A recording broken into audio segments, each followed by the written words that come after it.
কয়েক মিলিয়ন বাংলাদেশির প্রধান শ্রমবাজার সৌদি আরবে তীব্র হচ্ছে বেকারত্ব।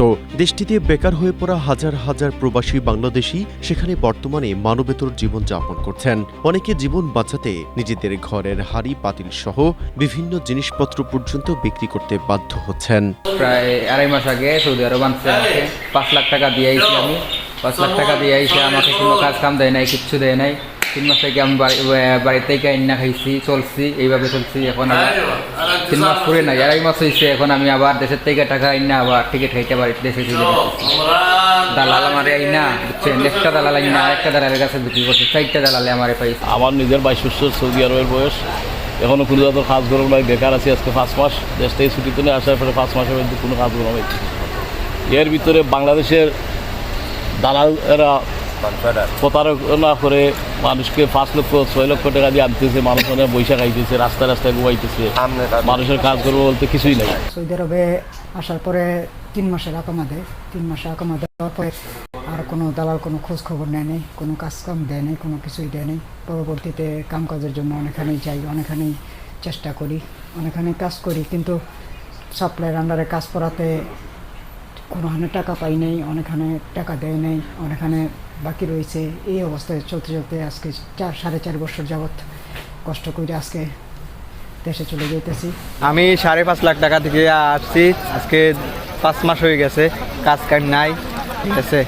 আর প্রতিটা মানুষ এইভাবে হয়রানি হয়, লক্ষ লক্ষ টাকা নিয়ে দালালের প্রতি ধরেন আইসে কাজ দেয় না, কাজ কামনে আইসে ছাইরে দেয়, তারপর খোঁজ নেয় না, খবর নেয় না। এমন বাস্তবতায় দেশে থাকা পরিবারগুলোর দিন কাটছে তীব্র অনিশ্চয়তা আর ঋণের বোঝার ওপর ভর করে। জানা গেছে, মধ্যপ্রাচ্যের ভূ রাজনৈতিক উত্তেজনা আর অর্থনৈতিক মন্দার সরাসরি ধাক্কা লেগেছে প্রবাসীদের কর্মসংস্থানে, যার সবচেয়ে বড় ভুক্তভোগী বাংলাদেশিরা। তবে অদক্ষ শ্রমিক এবং এজেন্সিগুলোর প্রতারণাও এর অন্যতম প্রধান কারণ হিসেবে দেখছেন অনেকেই। বৈধতা না থাকা, ইকামার মেয়াদ না থাকা এবং অন্যান্য আইনি জটিলতার কারণেও রেমিটেন্স প্রবাহ কমছে। এছাড়াও বেকারত্ব।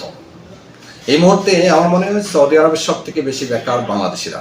এখানে বাংলাদেশিরা পিছিয়ে যাওয়ার পিছনের কারণ হলো অগণিত ভিসা বাংলাদেশে যাওয়া, অনভিজ্ঞ কর্মী পাঠানো, সঠিক তদারকির সমস্যা, আর সব থেকে বড় সমস্যা হলো প্রতারণা, তথাকথিত ভিসা, ফ্রি ভিসা।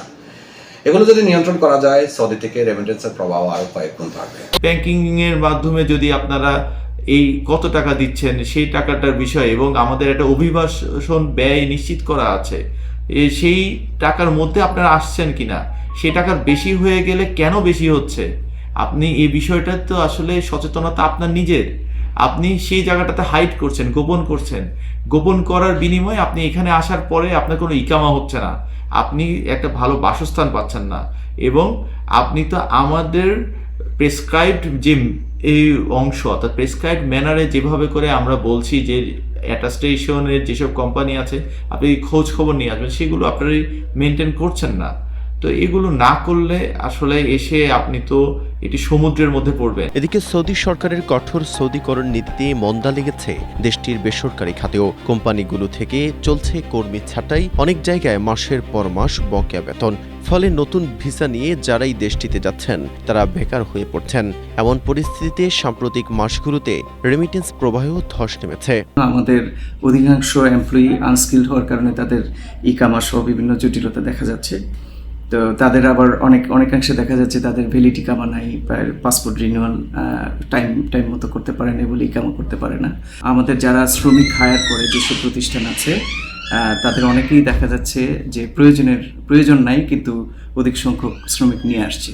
সৌদি সরকার এটা দেখে তাদের রিকোয়ারমেন্ট আদৌ আছে কিনা, যদি রিকোয়ারমেন্ট না থাকে সেই ক্ষেত্রে ওই কোম্পানিগুলোর লাইসেন্স বাতিল করছে, এবং ওই কোম্পানির মাধ্যমে যে লোকগুলো অলরেডি এসে বসে আছেন কিন্তু কোনো কাজ পান নাই, তারা কিন্তু বেকার বসে থাকছেন এবং তাদেরকে দেশে ফেরত যেতে হচ্ছে।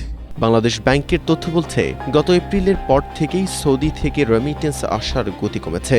তাই বর্তমান পরিস্থিতি পর্যবেক্ষণের কথা জানিয়েছেন সৌদি আরবের বাংলাদেশ দূতাবাস। কর্মহীন ও আইনি জটিলতায় পড়া প্রবাসীদের সহায়তা আর বিকল্প কর্মসংস্থানের আশ্বাস দিচ্ছেন কর্মকর্তারা। Mehedi Hasan, Asia post.